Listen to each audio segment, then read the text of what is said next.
Okay, before you get your pitchforks out, you thugs, just know that I went into the Castlevania anime with very high expectations. I was very much primed for this to be a good show. And not only was I disappointed, but the more I think about this show, the more it pisses me off. I have never seen a show start off with so much potential only to throw it away at the earliest possible opportunity. Like, this premise is good. The legendary vampire Dracula swears to wipe humanity from the earth after his beloved mortal wife is burned at the stake. It's up to Trevor Belmont, the last son of a famed line of monster hunters, to put a stop to Dracula's demonic hordes. And like, look, isn't the art style nice? The animation, maybe not so nice. But when it's not moving, the show looks great. So much potential. It is a damn shame that this show's writers got, I assume, too distracted by how sick their characters are, that they forgot to actually write the show. I cannot stress enough how little effort this show puts into developing any of its characters, into building out any aspect of its world, or into establishing any kind of setup and payoff structure. I swear, I was desperately searching for anything to praise about this show as I watched it. I wanted it to be good.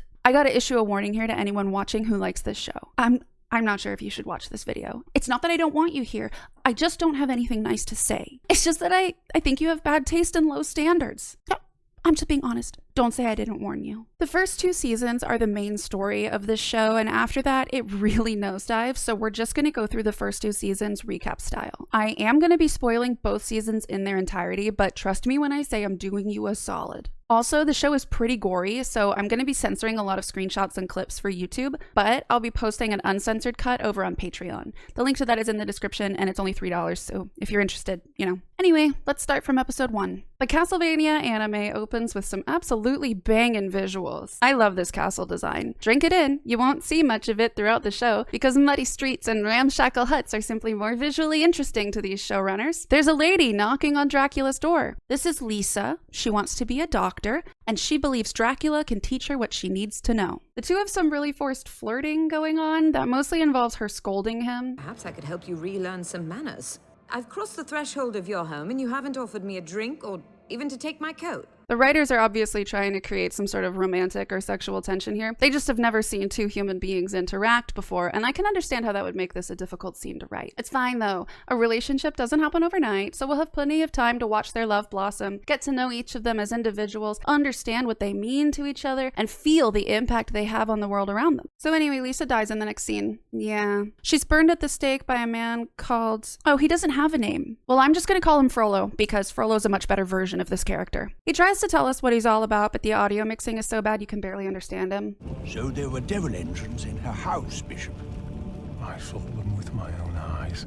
But yeah, he's our bad guy. He's a witch hunter. He's obviously a piece of shit, and now he's killed Lisa. I cannot for the life of me imagine why the writers of the show chose to introduce Lisa and then immediately kill her off. Like, okay, this is what kicks off the events of the story, but that doesn't mean it has to happen in the first 5 minutes. That's such a wasted opportunity. We've seen one conversation between Lisa and Dracula, and like, duh, they got married, so obviously they love each other. Any second grader knows that's how it works. But damn, don't you think it would hit a little bit harder if we got to know this woman a bit before you killed her off? Dracula's out for a walk when his wife dies. It's actually like a really long walk because the writers needed him to be gone so that Lisa could get arrested. When he comes back, his elderly neighbor is like, oops, they burned your wife. And then he has this badass fiery transformation from nice Dracula into mad Dracula. Then he appears in a cloud of fire over his dead wife's pyre and vows vengeance. But he gives the peasants a 1-year heads up for the vengeance, so the badass fiery transformation feels a little premature. Actually, there is a reason for the 1-year heads up. And no, imagine Castlevania defenders, it's not because he needs time to amass his army. That's the in-universe justification, and I don't care about that. The reason the writers make him hold off for a year is so that they don't have to give up on the next scene. All the villagers are hanging out in the town square as villagers like to do, and Dracula appears again for another dramatic monologue, and then it rains blood and demons start attacking the peasants. They made him take a year because they were really attached to the scene where it rains blood and demons attack the peasants, and they wanted the pyre to be a different scene. That's why. And I'm so not sorry. This is so funny. Look at them all just standing there.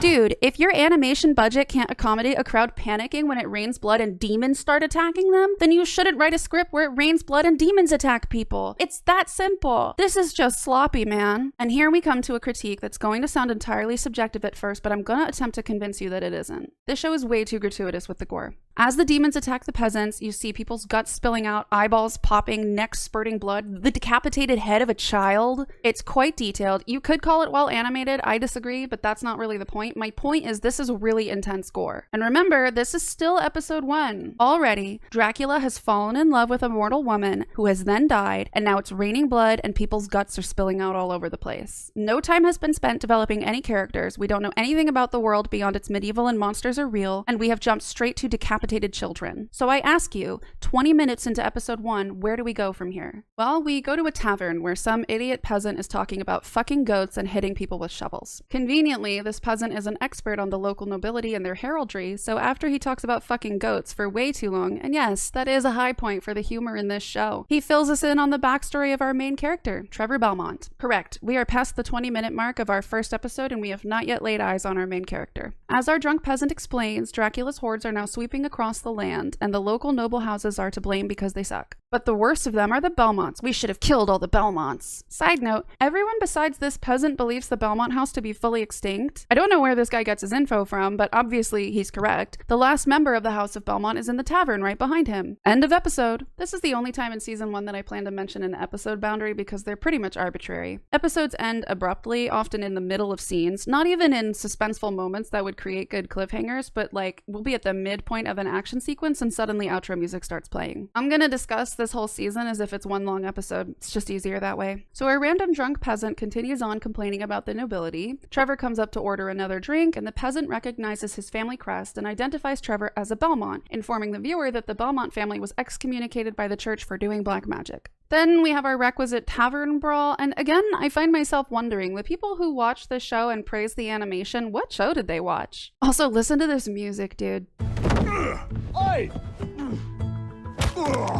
This fight has as much rhythm as my father, 3 hours deep into a 200 milligram edible. And like, okay, so is Trevor the drunken sloppy loser, or is he the total badass? Like, it would be one thing if he had some practice looking moves that were effective, but then sometimes he slips up and you could tell he's been out of the game for a while. But that's not what this is. He alternates between dancing circles around these fools and getting his shit absolutely rocked. It is total whiplash from one shot to the next. Also, the crowd in the tavern is completely different from one shot to the next, which gives you an idea how much effort went into planning this scene. Let's see, Trevor gets booted out of the tavern. Let's fast forward a bit. Now we're in the town of Greshit, where we see some gruesome shots of gore and violence inflicted on the peasantry, dead infants, the usual. Then we cut to Trevor complaining about being hungry, which is a tonal shock so jarring it made my teeth hurt. I found a single sane reviewer who actually saw this show for what it was way back when season 1 came out. Some guy named Drew, no last name given, who wrote about it on his now defunct WordPress site, Geek Melee. And I just want to share this read from him because it's so spot on. I can only imagine that he stumbled upon an actual recording of the storyboarding process for this show. And then Trevor sees a demon just walking by. But get this, it has a fucking baby in its mouth. Sick, right? Trevor wanders around town a bit, talks to some peasants, and then encounters a band of thug priests harassing an old man. He fights them off like the total badass he is, and then the old man introduces himself as a speaker. The imaginatively named speakers are a nomadic group of people who speak. Specifically, they collect oral traditions from various cultures as a way to preserve knowledge. They also refuse to write anything down because they're speakers, not writers. The speakers are facing persecution because Frollo, look, he's back, has blamed the demon attacks on the speaker's presence in Greshit. But to Trevor's frustration, the speakers refuse to leave Greshit because the leader's grandchild is MIA. The speakers very awkwardly use they/them pronouns to refer to this grandchild, and it will probably hit your ear weird if you're a native English speaker. We use gender-neutral terms and pronouns for people whose gender we do not know, and in modern times we also use them for people who have expressed a preference for gender-neutral forms of address. This show is set in 1400s Europe, so it's unlikely that this grandchild would have had the language to communicate a pronoun preference. But this is the leader's grandchild we're talking about, so presumably everyone here knows the gender of the individual in question. So why are they using such strange language? It's not because the speakers have an enlightened culture that anachronistically supports non-binary people. It's because the grandchild is a woman, and the writers want to play that as a reveal. While browsing reviews for the show and searching for any other sane individuals who, like me and Drew, were baffled at how highly acclaimed this crap is, I found a lot of people calling the show woke. derogatory. And I want to go on a quick tangent here to vent about the types of people who leave these reviews. This show is bad, but it's not bad because it's woke. It's bad because it's written badly. And it is not woke, by the way, but we'll get back to that later. I know anyone still watching this video probably already agrees with me, but I just needed to get this off my chest. Arcane is woke as fuck, and it's a fantastic show because it was written by talented writers who took the time to set up and pay off really powerful story beats and character arcs. So anyway, Trevor goes into the catacombs to look for this grandchild, comments on the plumbing, fights a cyclops, frees a petrified woman. Oh my god, the grandchild is a woman, wow! And she immediately starts chiding him, so that's how you know she's the love interest. That was rude. Excuse me? Trevor then escorts the granddaughter, whose name is Sypha, back to her people. So, why was Sypha in the catacombs anyway? Well, earlier, when Trevor was chatting up the local peasants, he heard a rumor. Deep beneath Greshit, down in the catacombs, there allegedly awaits a sleeping hero who will save the city in its time of greatest need. Sypha believes that this hero is the town's only hope, and even though her people promised to leave after Trevor had recovered her, she refuses to go. She insists on returning to the catacombs to find the sleeping savior. Trevor does not think any such hero exists. Do you remember what we saw down there? Metal veins pumping hot liquid, torches that light by themselves that exactly fit descriptions written by my great-grandfather. Descriptions of the inside of Dracula's castle.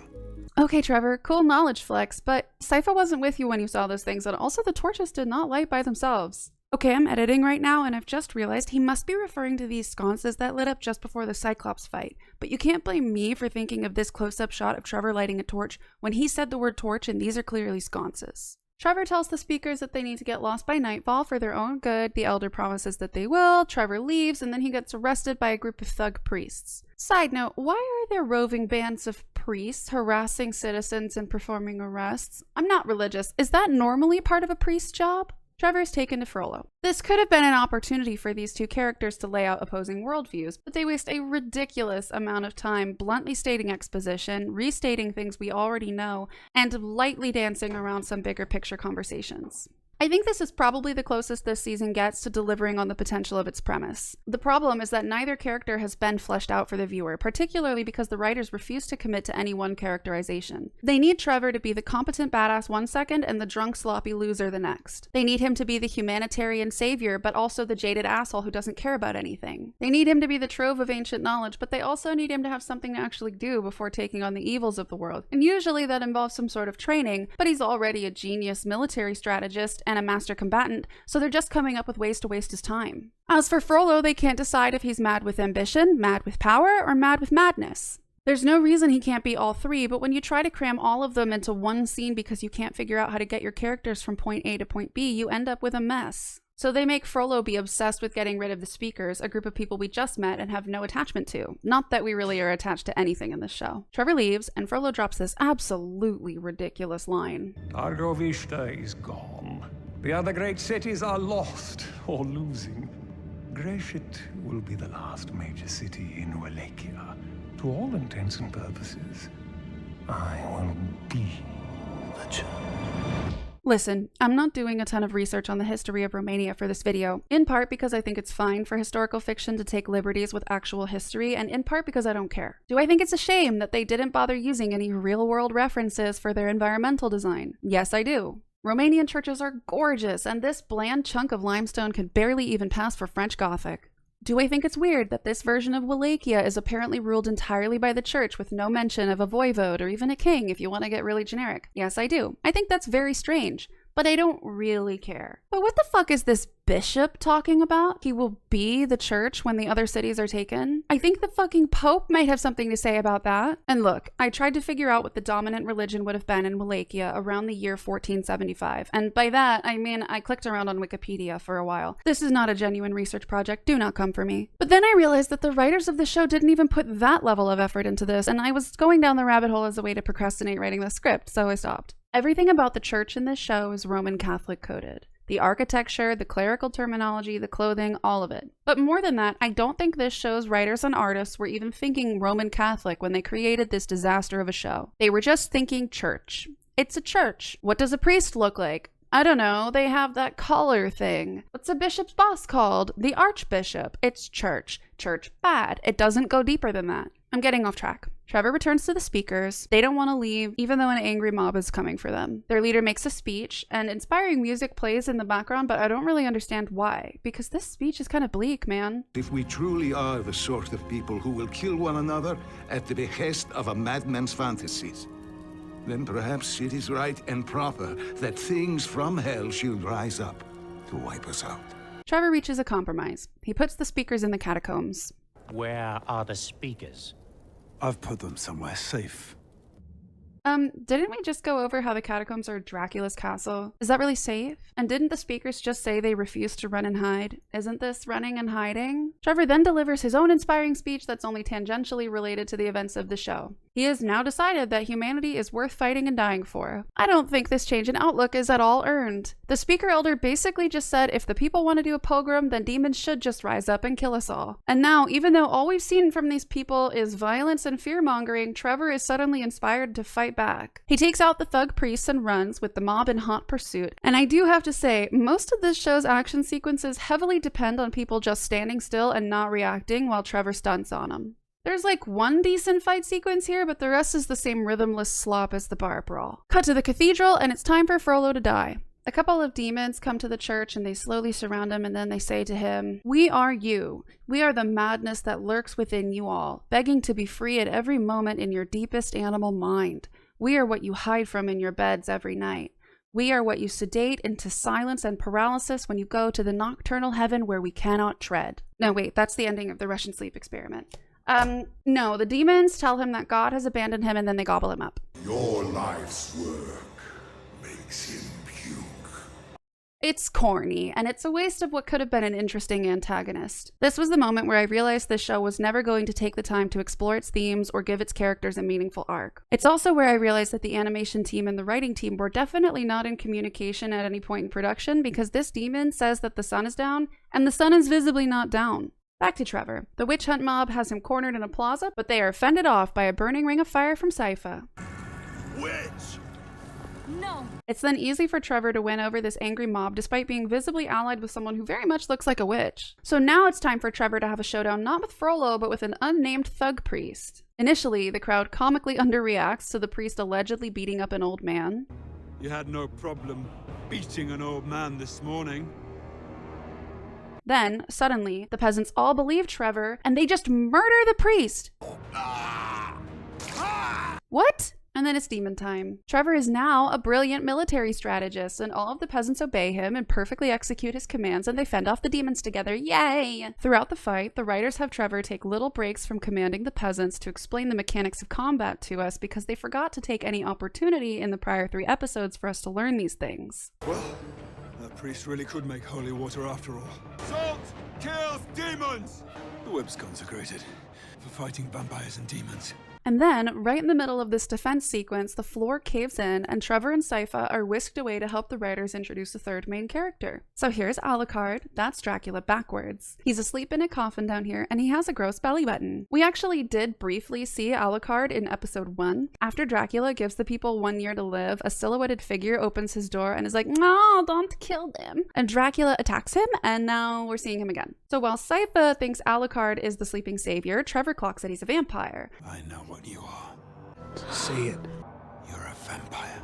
Trevor and Alucard fight until Sypha third parties them and pronounces that she is now Trevor's ride or die. She didn't like him before, and they haven't had any moments of connection, not so much as a meaningful glance, but I guess she did some contemplating off screen and came to the realization that Trevor is a hot and she wants to hang out with him more. Alucard informs us of a prophecy that conveniently fits their exact situation and will never be mentioned again, and then the 3 of them team up to take on Dracula. End of season 1. Before we go into season 2, let's go over the most glaring problems from this first season. So far, the show has been all flash and no substance. Major climactic moments happen mere minutes apart with no development or build-up between them. There's Dracula appearing over the pyre, Dracula appearing over the town square, Trevor fighting the tavern peasants, Trevor fighting the thug priests, Trevor fighting the Cyclops, Trevor confronting the angry mob, Trevor turning the angry mob to his side and then fighting with Sypha to defend the town, and Trevor and Alucard fighting before deciding to team up. That's 8 climaxes in 4 episodes, and half of them are redundant. Dracula attacking the people who burned him his wife could have been one scene. The tavern brawl could have been cut entirely. Trevor confronting and winning over the angry mob could have been one scene, and with some much needed rearranging, even Trevor fighting in the catacombs and finding Alucard could have been one longer sequence. And right there, by eliminating redundant climaxes, they could have made room to build tension and emotional investment that would make the climaxes hit. Instead, they rushed from action point to action point, leaving first draft quality dialogue as filler. We spent long amounts of time with characters that barely matter and not enough time with our main characters. When you only have 4 episodes to tell your story, you have to be smart with how you spend your screen time. To spend the majority of the first episode on Lisa and Dracula only for her to die almost immediately and for him to barely even be mentioned for the rest of the season is ridiculous. Their relationship is the show's inciting incident, and despite taking up 2/3 of the first episode, we literally only see its very beginning and its very end. Trevor rightfully gets most of the season's screen time, but most of his scenes are redundant fight sequences or long dialogue sequences that go nowhere. This show overall has a serious identity problem. It can't decide if it wants to be a serious piece of horror, a political drama, a dark comedy, or an action adventure. So it has extremely detailed gore and child death, while also having slapstick action and the sort of edgelord humor I imagine was only popular on 4chan boards circa 2012. It can't decide who its characters are, so it forces them to be everything. Trevor is little more than a vessel for like 4 different power fantasies. Sypha is a nagging schoolyard crush. Frollo is just a caricature of a mean church official. And Alucard barely existed this season, so I guess he can escape my fury for now. The end product of Castlevania Season 1 is a disorganized, confused mess that wastes an impressive amount of time doing nothing and going nowhere, and manages to squander most of the narrative potential it had. I don't even know if these writers realized that Frollo was the main villain of the season. They seem to think it was Dracula. But if you open up with Dracula experiencing a devastating personal tragedy at the hands of another character, then guess what? Dracula is not your antagonist. He is your deuteragonist. The character burning a woman alive is your primary antagonist. He can be a minor antagonist and still die in Season 1, and Dracula can evolve into the primary antagonist down the line, but you have to lay the groundwork to get us there. And the head writer for the show is an award-winning comic book writer? Pardon? And why does this premature ejaculation of a show have a 94% rating on Rotten Tomatoes? I'm sorry, but what show did these people watch? Because it was not the same one I saw. Was there a different show on here listed under the same name that was deleted and then swapped with this garbage just to fuck with me? And let's get something straight.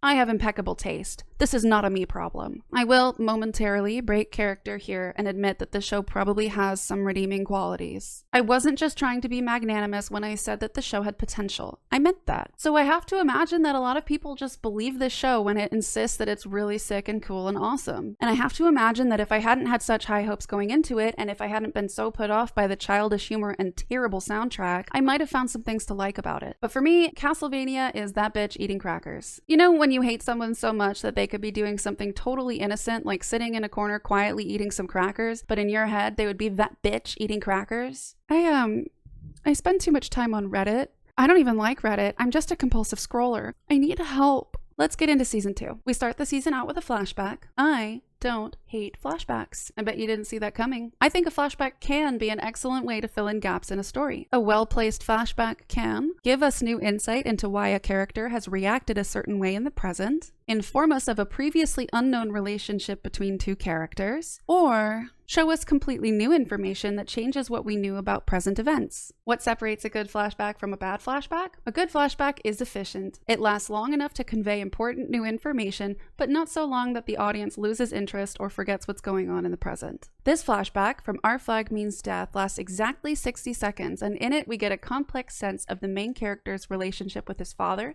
as well as an understanding of his need to prove himself through violence. A good flashback advances the story or builds out important key details. The information presented in the flashback must be essential to the story taking place in the present. We could not understand who Silco is now without understanding what happened between him and Vander. This flashback sequence is the culmination of these 2 characters' differences in ideology, and it allows us to easily fill in the gaps of how this Silco became our Silco. A good flashback tells us something new or answers important questions that are core to the plot.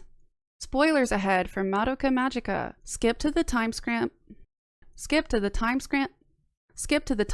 on screen to avoid spoilers for Madoka Magica. Episode 10 of Madoka Magica speedruns the 12 years of emotional anguish that created the enigmatic and unpredictable Homoda we met in Episode 1. This entire show is a puzzle, and this is the final piece. It answers the few remaining questions the viewer will have about the nature of magical girls, and it demonstrates how unwinnable Madoka's situation is. This is the apex of the show's horror. Without this, Madoka can never reach the end of her story in episode 12. These are all examples. There are other good uses for flashbacks. Stop typing. Bad flashbacks are far more common than good ones. Flashbacks are a crutch for writers struggling to build out their characters or advance their plots.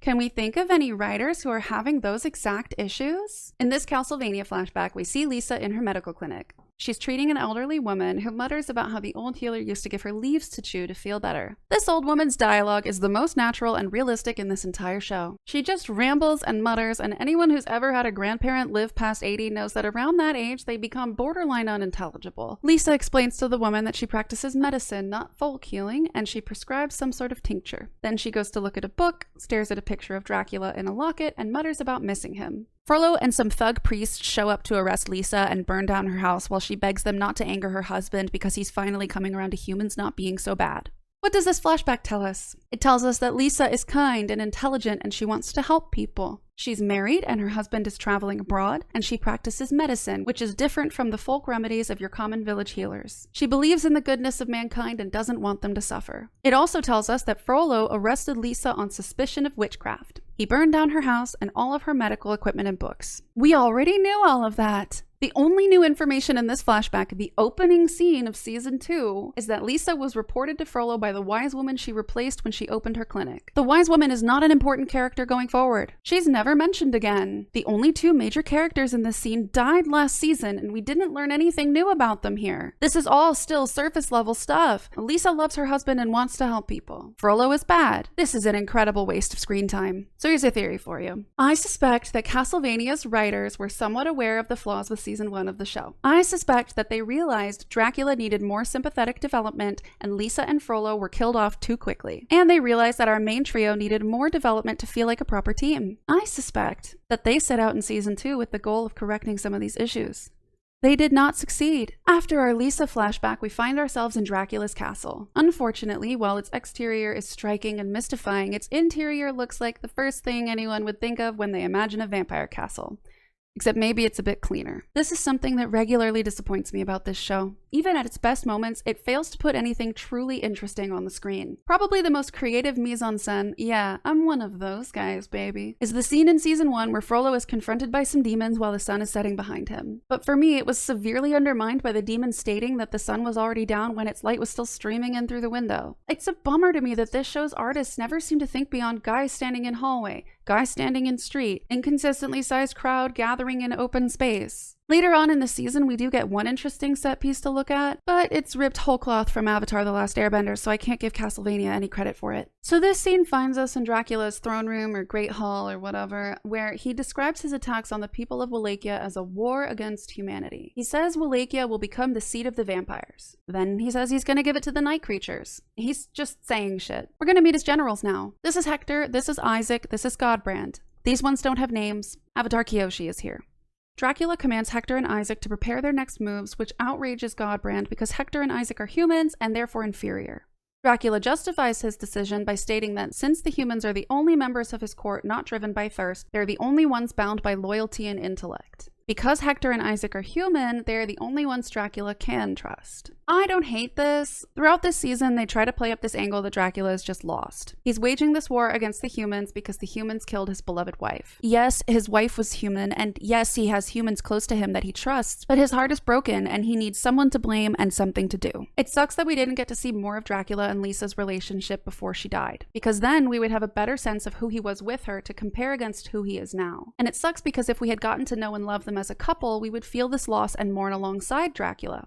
Oh well. As Hector and Isaac begin to follow Dracula to his chambers to present their plans, Godbrand demands to know where they are going. If I were Hector and Isaac, I would be very confused because Dracula literally just asked them in front of everyone to present their plans to him. So they explain that to Godbrand and he's like, "Why would he want to talk to you rather than me? Perhaps he wants to meet with his own kind." Like, we just went over this. I don't understand why we're having this conversation twice within 30 seconds. Are we learning anything new about our characters by having the same conversation twice in 30 seconds? Well, we do get to learn one small detail about Godbrand. "I like boats. I'm a fucking Viking." I love books. So Hector and Isaac join Dracula in his quarters. To serve you correctly, we have to ask. Why us? No, you're not asking that to serve him correctly. You're asking him that so the writers can tell us the answer, because they can't be bothered to demonstrate why through actions and interactions. People in real life don't go around asking each other about their motivations, and they certainly don't open up conversations that way. This is something lazy-ass writers do when they want an excuse to just tell the audience something. When you hear a character in a show ask another character a blunt question about their motivations, that is the writers peeking their bald, sweaty little heads around your screen and whispering backstory into your ears. Like, okay, there are occasionally moments in shows where this kind of question is reasonable, but usually there's context that accommodates it. Two characters having an intimate heart-to-heart. A character at their wits' end, having tried everything to understand another character, finally breaking down and begging for an explanation. I may speak in absolutes, but my heart does have room for nuance. Dracula explains to Hector and Isaac that because they're human themselves, they aren't looking at this war as a way to manage food stock. They understand that humans think and scheme and betray. This bothers me because we have not seen much thinking, scheming, or betraying from any human characters in this show. It's gone to great lengths to portray humans as short-sighted, disorganized, narrow-minded, and stupid. We haven't seen any large-scale resistance to Dracula's hordes of monsters. From our perspective as viewers, it hasn't appeared to be a war at all. It's just been sweeping hordes of demons massacring helpless humans who can't even remember to stay indoors at night.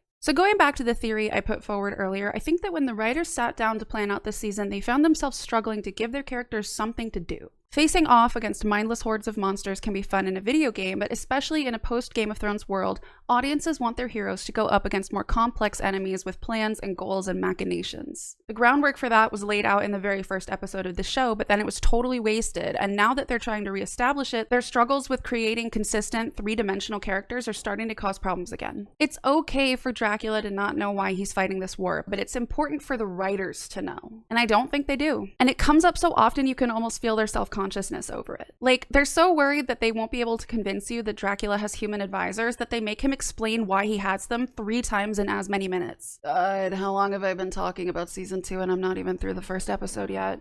Leaving the castle now, we're back in Greshit and the peasants are tidying up after their crazy demon party. The speakers are leaving, finally, and Sypha's gonna stay behind to hang out with Trevor because she's the love interest. These two have no chemistry. It's physically uncomfortable. They're heading into who knows what danger, and I'm standing here sad and angry because they're together and I'm alone. This is where you're supposed to tell me that I'm not alone, Belmont. Alucard explains his angst to little doodles of his parents so that we don't have to take any time to get to know him. Alucard, they called me. The opposite of you. Mother never liked that. Did you know that? She hated the idea that I might define myself by you. This could have been a good time for a flashback. No? You just want him to narrate his life story to us? Okay. No, okay. That's fine. Back to Dracula's castle. It seems like rather than developing our core 3 characters and building up their relationship as a team, we're going to spend a lot of time with some completely new characters. Hector is at work in the forge, where he creates night creatures from corpses. This is cool. I like necromancy as a concept. I don't really understand making it all forge themed, because there's no metal involved, so why is he hitting it with a hammer? But I can dig it. Whatever, it's cool. I'm chill. It's fine. He hits the corpse with a hammer and it becomes a little enslaved monster. All right. Godbrand rolls up and reads Hector's Wikipedia page at us. You make soldiers for Dracula, which is one reason why he invests so much in you, despite your humanity. Godbrand then apologizes for being rude to the humans in court, and I'm just really unclear what direction they're taking with this character. He's loud, he's obnoxious, he's a rough caricature of a Viking, he looks down on humans and views them as livestock. He's offended that Dracula even has humans in his court at all. So why on earth is he leveling with Hector as if he views Hector as an equal? Character complexity is not created by having a character act completely random and wild. It's created by thinking deeply about who a character is, how they became who they are, and who they're becoming. This character is so irritating for most of the season, and then he dies. He doesn't start in one place and end in another. He doesn't have an arc. He's just irritating for a while, and then he dies. What is the point of any of this? At least Godbrand knows that the writers haven't set this up as a proper war storyline. There should be order, right? Wars have order, plans and maps and lines. Well, I'm finally done talking about episode 1 of this season. I'm sorry that it took so long, but I had a lot to say, and we needed to lay some groundwork before I could move on. Episode 2 opens with our main trio talking. They discuss Dracula's castle. Dracula's castle moves. How to describe it? It travels without moving. I'm not driving, I'm traveling. Sypha then asks Trevor if he's been drinking again, which is weird because she hasn't known him long enough for him to have stopped drinking. Then Trevor tells the team about the trove of arcane knowledge buried beneath his old family home. I'm not going to criticize this concept yet because I love a good MacGuffin and it's something concrete for our characters to do. A lot of the first season's problems came from a lack of planning and a lack of anything meaningful for the characters to do. Dracula gets mad and attacks, Trevor exists, then what? Now they have a goal. That's good. Sypha leaves to acquire a covered wagon.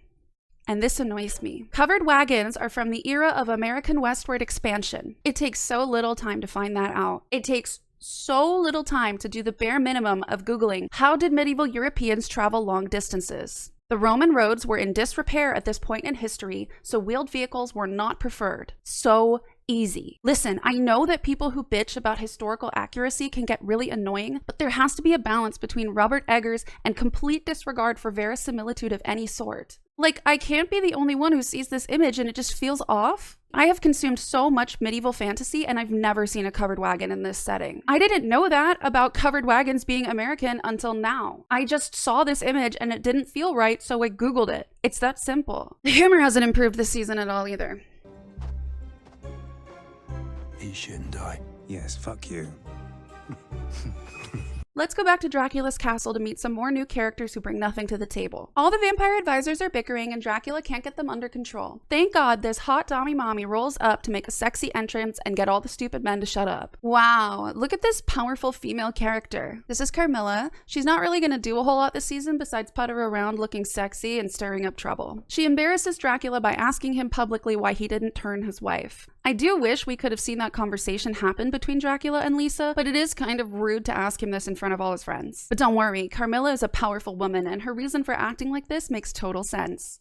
It was not meant to disrespect you. It was intended to unsettle a room full of men. Really woke stuff. Over on the Oregon Trail, our heroes are bonding over a campfire. My mother's name was Lisa, and she was mortal.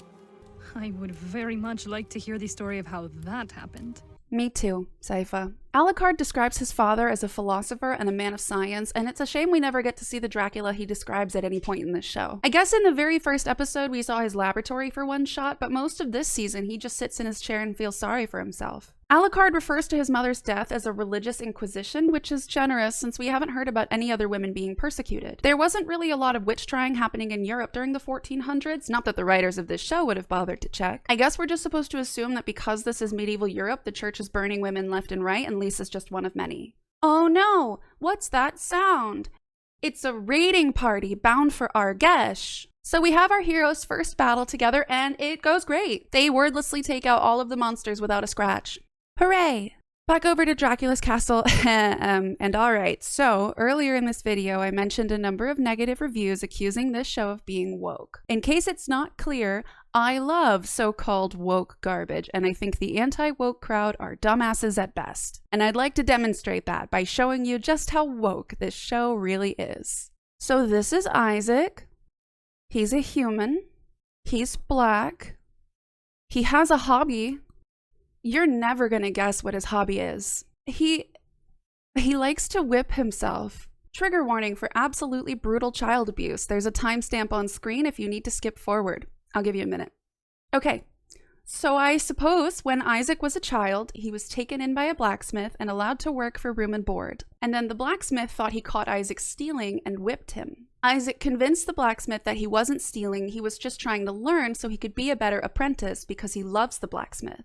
The blacksmith says he loves Isaac too, and then continues whipping him, screaming, "This is how I love you, this is how I teach you." And then Isaac snaps and kills the guy by gouging out his eyes. So Isaac is whipped with a studded leather flog sort of thing. I don't know the technical term, but this is an instrument that would cause serious harm to the body. I understand that this is an anime and our characters are going to recover from injuries much faster than they would in real life. And I am in no way expecting full realism here. But I want to be clear, just for the sake of this conversation, that whipping is brutal on the body. Isaac has dozens of lacerations on his back. At this point, his skin would be peeling away from his body in strips, he would be near unconsciousness, possibly near death, and he would in no way be mobile enough to attack the smith. This is horrific. And to have a white European employer do this to a black child he's taken in off the streets, I just have to wonder how no one on the writing team considered the optics of this. This is a white man brutally whipping a black child and screaming, "This is how I teach you." By the time this show is set, the first Portuguese ships full of abducted human beings would be crossing the Atlantic to begin one of the most nightmarish chapters in human history. What is wrong with the people who wrote this? What the fuck? But it gets worse, because as an adult, Isaac spends his free time whipping himself with what appears to be the same flog. Godbrand asks him why in a rare moment for this show where a blunt question is the only appropriate dialogue for the situation. And Isaac explains that it brings him discipline and peace. Does no one else hear this? What the fuck? Excuse me while I collect my jaw off the floor. I found this instead.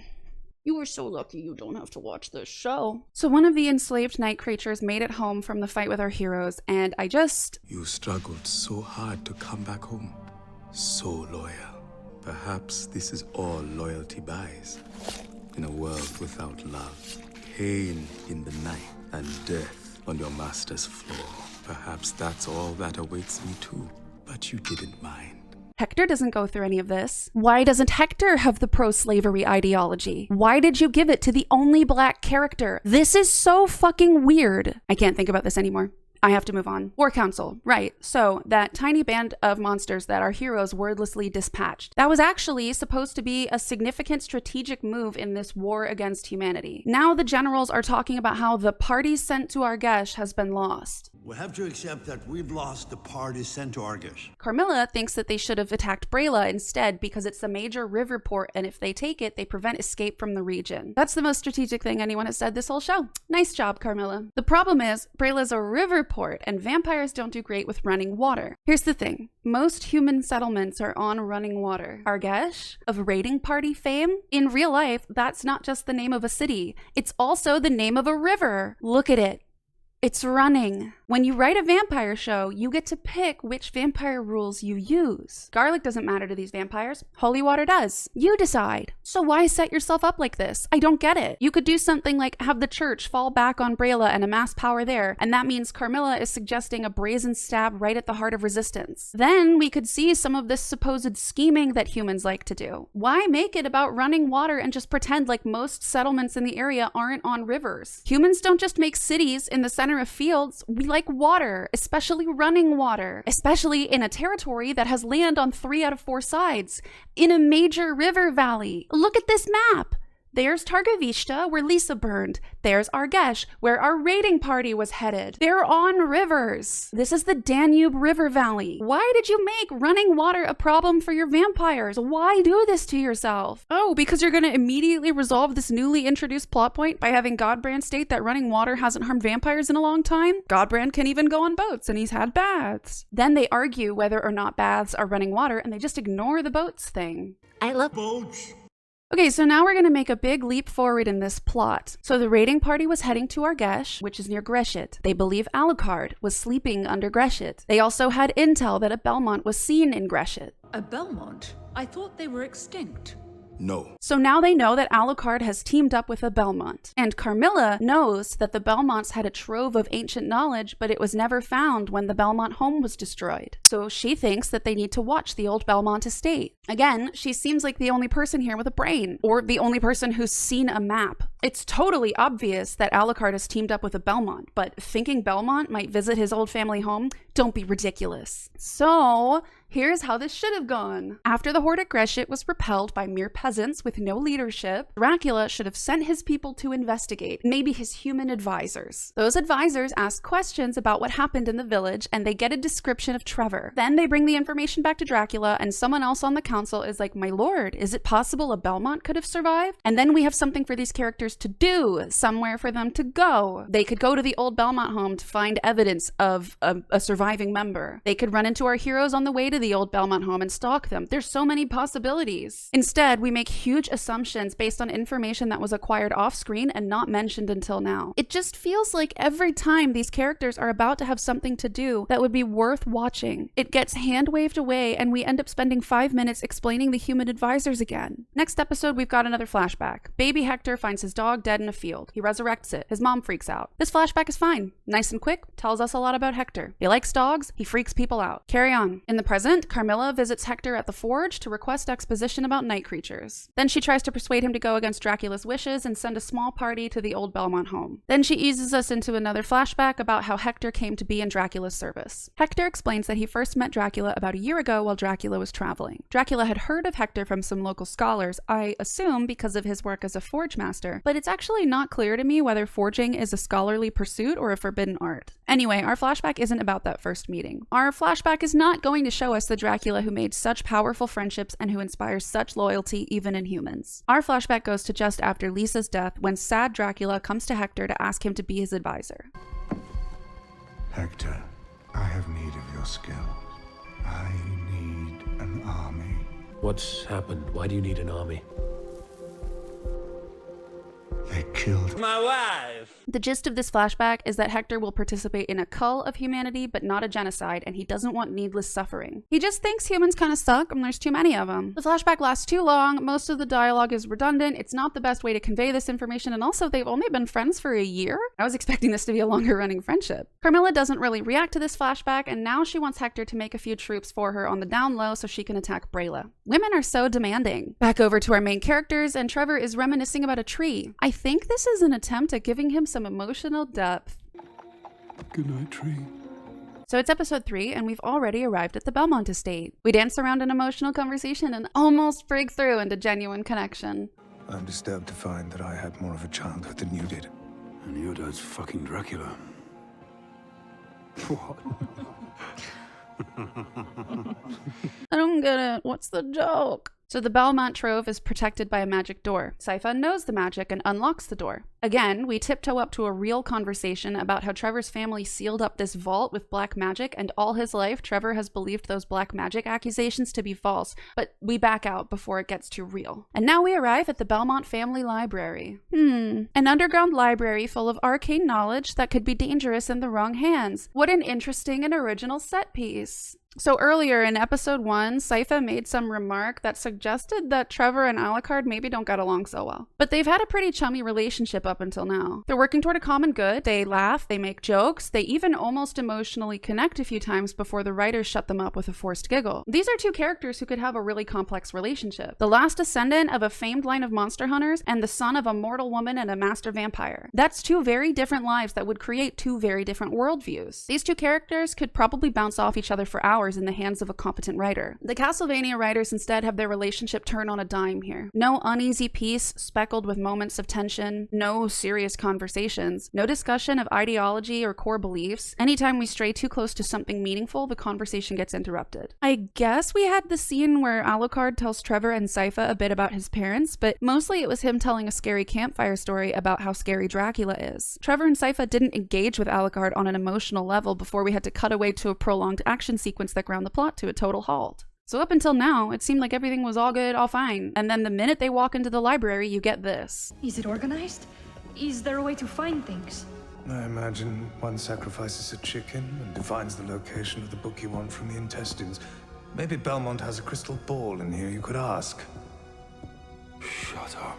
So a minute ago, we were laughing, and now we're on the verge of an all-out fight? And mind you, Alucard's reaction to a library dedicated to monster hunting is fair. He's a vampire. He's a monster. This whole building is about hunting and eradicating beings just like him. What doesn't make sense is how Sypha and Trevor react to his sudden animosity. Trevor's muttered "shut up" sounds like he's barely keeping his anger in check, even though this is the first off-color remark from Alucard. And Sypha ignores the sudden jabs at magic as if she herself isn't a magic practitioner. They act like Alucard has been this way the whole time, and he most certainly has not been. And I want to stress that our main characters should experience some friction. It's been weird how easily they've all gotten along until now. It's been boring. Teams of heroes with different backgrounds and skill sets are like easy and fun to write. That's why they're everywhere. That's why you have them spend time getting to know each other before they reach their destination. Why are we already at the library? We should be on the road, stopping off in towns, helping strangers, getting screwed over by strangers, and learning to love each other and work as a team. Wasted potential. Alucard Alucard spends a long time staring at a very small vampire skull. I really wish a character would exposit at me and explain how vampires are made in this world because it is not clear. There's mentions of turning people, but the vampires in the show consider themselves a separate species from humans. And now I'm to assume there are vampire children? You don't see that very often. Was this a child that was turned?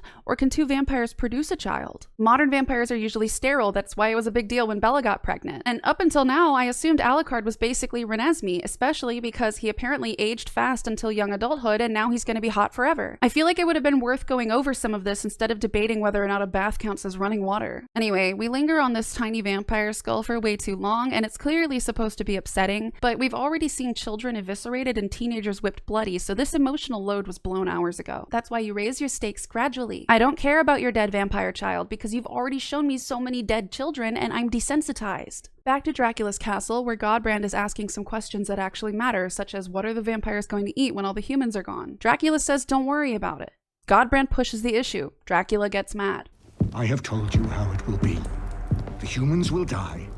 You will be taken care of. Little Godbrand. Godbrand then bumps into Carmilla and tells her that Dracula's gonna get them all killed, and then she steps on him because she's so sexy. And then she tells him her backstory where a man turned her and then didn't treat her right, and now she won't let no man tell her nothing, and we're treated to a scene of her killing the vampire that turned her, and why is his dick out? Why is this god-awful show subjecting me to flaccid vampire cock? On to episode 4. Godbrand does some killing. Trevor and Sypha find a magic mirror, a distance mirror, that can basically do Skype and also sometimes transmit objects. Trevor calls Alucard a cockwart, and Sypha pulls him aside to tell him to behave because she's the love interest, so she also has to be his parent. Then she asks him why his name is Trevor. Why is your name Trevor, anyway? I'm sorry? You can practically see the sparks flying. Let's see, Carmilla sows some more discord. She tries to convince Hector that Dracula is insane and unfit to make decisions, so they should usurp him and take his castle to Brayla. She's obsessed with Brayla. Flashback time. Okay, so get this. In this flashback, Dracula visits Isaac, and then the two of them sit at a table and reminisce. They stop just short of having a flashback within a flashback, but why am I watching these two characters talk about how they first met when we could have flashed back to when they first met? This show gives me fucking heartburn, dude. Okay, Dracula visits Isaac and talks to him about how the War Council is turning against him. They talk about Hector as if he has the mind of a child, which is upsetting considering the way he's sexually manipulated in season 3, but we're not getting into season 3 in this video. Just to put it out there though, if these first 2 seasons are a dumpster fire, the 3rd season is like if you set fire to that garbage island that floats around the Pacific. If there is demand, I will do a video on season 3. Let me know in the comments if you want that. Anyway, they kind of dance around calling Hector the R word. It's really weird. He seems like a normal adult man to me, but they act like he's a child in a grown man's body, and they say it makes him easy to manipulate. Godbrand takes Dracula's generals to rough up some town and have a drink of blood. Trevor and Sypha cuddle under a blanket and have an actual moment of human connection. It's not like your sadness. I'm not sad. Yes, you are. Am I really sad? All the time. You don't even notice it now. It's just how you are. Incredible, they've done it. Godbrand hangs out with Isaac while Isaac whips himself. He's trying to sway Isaac to Carmilla's side, not that it's clear what anyone's side is in this show. He's upset at how directionless Dracula and his war seem. I'm also upset about that. Isaac kills Godbrand. So Godbrand's character started out as a loud, obnoxious guy causing problems with the generals. He bothered everyone in the castle. He didn't change or learn or do anything of note, and then he died. Great use of a voiced character. Episode 5, we're in the library. Alucard comes to Sypha to complain about Trevor. They are genuinely making her be a mother to 2 adult men. Alucard is even cranky that Trevor and Sypha are love interests. Don't worry, Alucard. People thirst over you way more than Trevor. I wish we had a sense of what these characters are looking for in this library. When Trevor was talking about his family's, trove of monster hunting memorabilia, I didn't exactly picture a library. I was thinking more like a library-armory hybrid, and I imagined there would be some exchanging of information. Like, maybe Alucard could talk about Dracula's castle and who his generals are, and Trevor could share what he knows about hunting vampires, and Sypha could help them learn how to be a team because she's the only one who's used to communal living. Instead, it's a lot of sifting through books until they just happen upon the exact right information they need. Hector and Isaac go for a walk in the daylight so they can discuss the war away from the vampires. Hector wants to actually make a plan. Isaac plays the angle that having a plan would somehow be disloyal to Dracula. Then we see Hector and Carmilla talking, and just like Dracula and Isaac were saying, he's being manipulated by the hot lady. But like, she's right, so I don't see why this is a problem. Later on, she ends up betraying Dracula, and I can tell they're trying to set her up as some sort of treacherous double agent, but why have her be the only person suggesting a concrete and logical course of action? Isaac and Dracula talk about how stupid and gullible Hector is. Again, I just don't see it, but fine. Then Dracula laments about how he can't bring himself to enjoy this war, and we get a flashback to him enjoying a similar war a long time ago, which at least gives us some idea of who he might have been in the past. It's not who he was with Lisa, because at some point this bloodthirsty Dracula gets bored and becomes Hermit Dracula, who then meets Lisa and becomes Golden Age Dracula, which is who I would have really liked to meet. Now we have Sad Boy Dracula, and he's so boring. Why is this the Dracula that gets the most screen time in the show? Wasted potential. Then Carmilla and Hector roll up, and we have the Brayla conversation again. I forgot to count how many times we've had this exact same conversation about how Brayla is a major river port and we should capture it, but it's been at least 3 times and no new information is ever presented. Carmilla and Hector leave, and in the hallway she rants at him about how dumb men are and how all the other women in the court are sidelined, and that leaves her doing all the hard work. Carmilla calls Hector a puppy, and he's mad about it. I'm also mad about it because it comes back next season in the worst possible way, and no, you don't have half a clue what I mean, and I will not elaborate. Back to book club. Sypha has found a spell that can lock Dracula's castle in one place to allow the team to invade it. It's an incomplete spell, but she can finish it. Then night creatures show up to invade the library. Episode break. So the night creatures are more or less banging on this black magic door until it opens. What is the point of a black magic door if it can be brute forced? So that's how we're going to create urgency here, except nothing this show has done has been brave or unique or interesting, so we know everything is going to work out just in time. Despite them barely learning anything about each other, and despite them having no experience fighting as a team besides a single battle where everything worked out perfectly, they are now going to cohesively work together as a team and do exactly what they need to do, exactly when they need to do it, with no planning or forethought. What on earth is rewarding about this? The night creatures bang on the door really hard and it gives in really quickly. Trevor will hold them off at the entrance while Alucard fixes the magic mirror and Sypha completes the spell. Alucard gets sight on the castle right as it teleports to Brayla, where an actual original thought has been had by the writing team. Carmilla had Hector resurrect Frollo, and now he's blessing the river and Brayla to trap the vampires in Dracula's castle. There's this big dramatic scene with Carmilla's army, because she has an army, I guess, and they destroy the bridge and a bunch of vampires fall into the holy river water and they die. And then the vampire generals calmly turn around and walk back into the castle and the vibe is ruined. But for a minute there was something interesting going on. I wonder what this show could have been like if we had more of this stuff and less of the first draft swill that fills the rest of the runtime. Carmilla pretty much abducts Hector while her army storms the castle. To what end? I'm not sure. And Hector's big mad about it, but she's a vampire, so he can't really do anything. We hear more about pathetic man-children, and she calls Lisa a breeder, which is yucky. Back to the library. Trevor's fight here has the highest quality animation and creature design of the entire show. You can tell that they were hype about this library fight and really did everything they could to make it happen. They've got idea guys, they just need writers to fill in the blanks. This fight actually feels choreographed.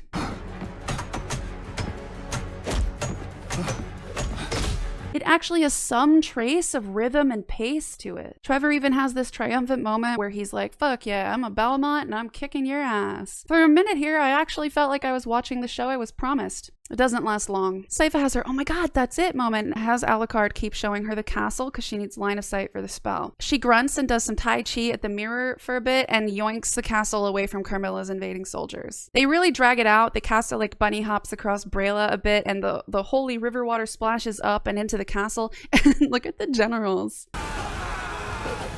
Swoop, swoop. I was actually pleasantly surprised that we stopped to think about physics for a second and have a vacuum appear where the castle once stood, even if this is a bit silly. It actually feels like an impactful moment. I guess this episode is where all of the effort for this season went. Carmilla spoils it a bit by saying what the fuck just happened, as if she doesn't know the castle can move. How the fuck did you end up in Brayla to begin with, bitch? Okay, so Sypha landed the castle right on top of the library. So now they need to get out before the library collapses. Because it wouldn't be Wan Shi Tong's library if it wasn't taken away right after we get what we need from it. Episode 7, we're almost to the end. Dracula and company are still fending off a few of Carmilla's soldiers in the castle's great room. The moon is now red. I don't know why, but it's very spooky. Sypha magics our trio up out of the collapsing library and they head into Dracula's castle to improv their way to a victory. It's a dramatic scene, but like, we know they're gonna win. They fight together seamlessly. They have since their first fight together. There's not really any stakes here. The faceless thralls go down real simple. Alucard turns into a dog and oh my god. That's why my friend Orbit likes this show. Also Lamau, I know what Dark Souls boss these guys like best. Sypha goes all Katara on some unnamed vampire generals. Trevor splodes some guys with his whip.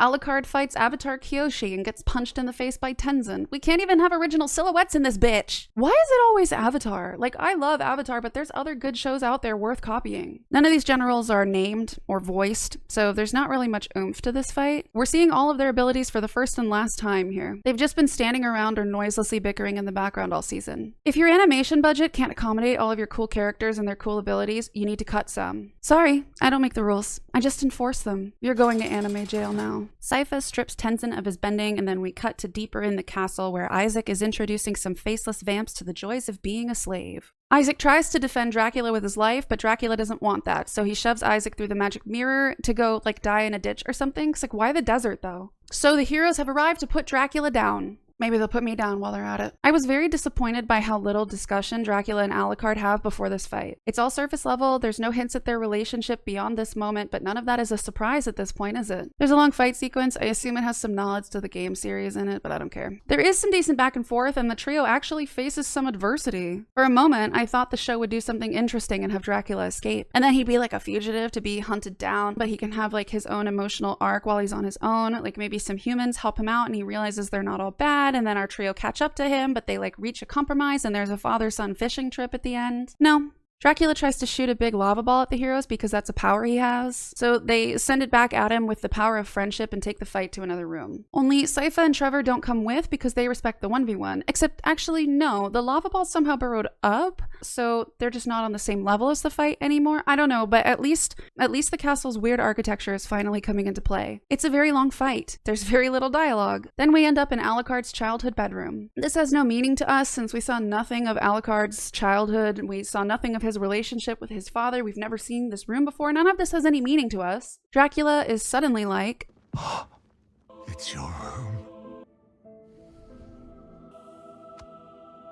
My boy. I'm killing my boy.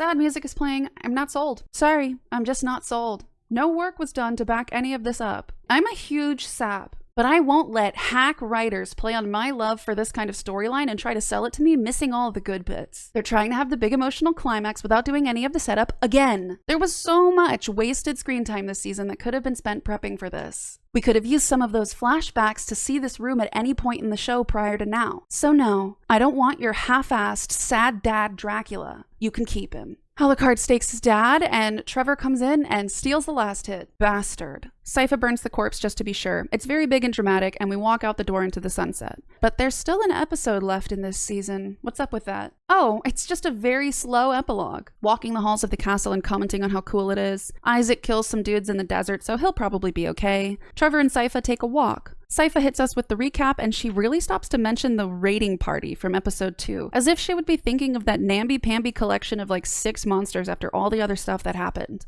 Time for the most perfunctory romance you can imagine. They cuddle and watch a sunset. Back in Brayla, Carmilla beats the shit out of Hector and drags him off to her home. There's some more Trevor and Sypha fluff. They're gonna go off and fuck, I guess, and do some adventuring or whatever. Alucard is gonna stay behind and be a recluse like his dad. He has some pseudo flashbacks about the childhood we didn't get to see. He cries. Roll credits. I kind of feel like this episode is just a prolonged justification for there being 2 more seasons of this show after they kill Dracula. And there is no explanation that will satisfy me. Nothing these characters do in the coming season is even remotely worth watching, unless you want to get high and hate watch it like I did. It was so bad I couldn't even bring myself to watch the 4th season. This show was wasted potential from start to finish. They set up an interesting premise and then laid out the first ideas they had, rushed through them as quickly as possible, and then had the balls to keep the show going. Have some dignity, man. Put this shit out of its misery. And there's a whole spin-off show too. So this gets extra seasons and a spin-off, but Marianne gets canceled after 1 season despite being a masterpiece of horror? I have got to do a video about Marianne. She never leaves empty-handed.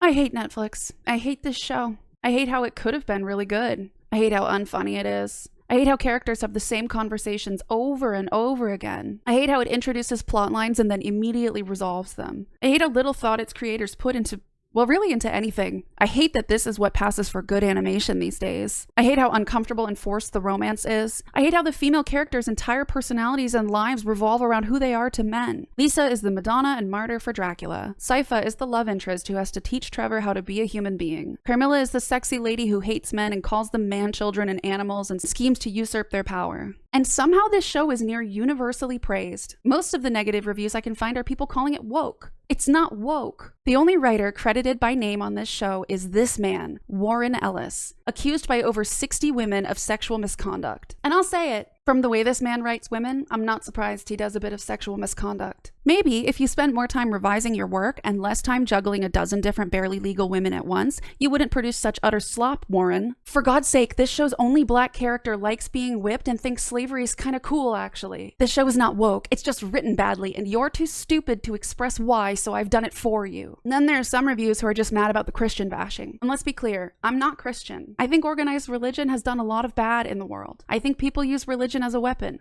Often. But this show doesn't make any legitimate or thoughtful critiques of any religion. It just has vaguely Catholic vibes for all of the bad guys. It is just empty Christian bashing. It is so clear that no one who worked on the show took even a second to learn anything about the church before bashing it. And like, there's a lot to bash. But this is just edgy teenage atheist Christian bashing. And forgive me for having standards, but I like my Christian bashing to be a little more elevated than that. God damn it. Thank you for being here. Thank you for watching this video. It was really fun to make and really cathartic. If you liked the video, do your part. Like and subscribe. I have a membership button if you want to give me money. I also have that Patreon I mentioned if you want the uncensored cut of this video. And I also stream on Twitch. Link in the description. Do you like the Castlevania anime, even after all I've said? Please tell me why. I am desperate to understand you. If you're still here and you have nothing to add to the conversation, comment and tell me your favorite flavor of ice cream. I'm just wondering. Comments boost the video in the algorithm and she's hungry for views. Yum, yum, yum, yum, yum. If this video doesn't get views, she'll starve me.